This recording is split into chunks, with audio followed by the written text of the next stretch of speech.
आप देख रहे हैं SY लाइव न्यूज। थाने क्राइम ब्रांच ने गांजा बेचने के आरोप में 3 आरोपियों को गिरफ्तार कर 37 लाख रुपए का गांजा जब्त किया है। यह जानकारी पुलिस उपायुक्त अमर सिंह जाधव ने एक प्रेस कॉन्फ्रेंस में दी। भिवंडी की क्राइम ब्रांच यूनिट 2 के वरिष्ठ पुलिस निरीक्षक जनार्दन सोनवणे को एक गोपनीय सूत्रों से सूचना मिली कि फैजल अकबर अंसारी नाम का व्यक्ति अब्दुल रहमान अंसारी को नशीला पदार्थ गांजा बेचने के लिए भिवंडी आ रहा है। इसके अनुसार जनार्दन सोनवणे के सहायक पुलिस निरीक्षक धनराज केदार और एक पुलिस टीम ने उस स्थान पर जाल बिछाया और फैजल अकबर अंसारी उम्र 44 वर्ष, अब्दुल रहमान मुजाहिद अंसारी उम्र 20 वर्ष, अनवर जमीलुद्दीन अंसारी को गिरफ्तार किया। इनमें से 2 और तीसरी इस्मा के घर से 74 किलो 548 ग्राम वजनी मादक पदार्थ गांजा जब्त किया गया, जिसकी कीमत 37,37,400 रुपए है।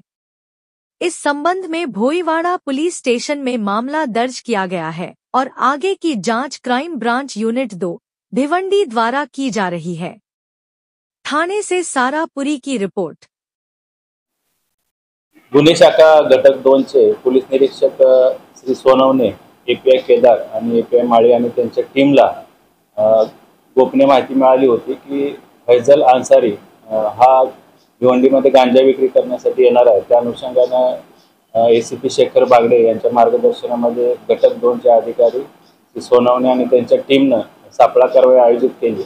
त्यामध्ये फैजल अन्सारी आणि त्याच्यासोबत अनवर अन्सारी आणि अब्दुल अन्सारी अशी 3 इसमांना ताब्यात घेण्यात आले। त्यामध्ये अनवर अन्सारी याच्या घरामधून आणि ताब्यात घेतलेल्या 2 इतर संशयित इसमांकडून एकूण जवळपास 74 किलोचा गांजा अंमली पदार्थ हस्तगत करण्यात आला, जप्त करण्यात आला। त्याची अंदाजे किंमत 37 लाख रुपये आहे। त्या अनुषंगाने भोईवाडा पोलीस स्टेशन येथे गुन्हा दाखल करण्यात आला असून सदरच्या आरोपींना मान्य न्यायालयामध्ये आज हजर करण्यात येणार आहे। फैजल अन्सारी जो आरोपी आहे त्याच्यावर यापूर्वी 2 NDPSच्या कायद्याने गुन्हे दाखल आहेत आणि इतर आरोपींवर देखील काही गुन्हे दाखल आहेत। त्या अनुषंगाने पोलीस माहिती घेत आहेत। प्राथमिक चौकशीमध्ये फैजल या आरोपीने सदरचा गांजा हा ओरिसा राज्यातून आणल्याची प्राथमिक माहिती मिळाली।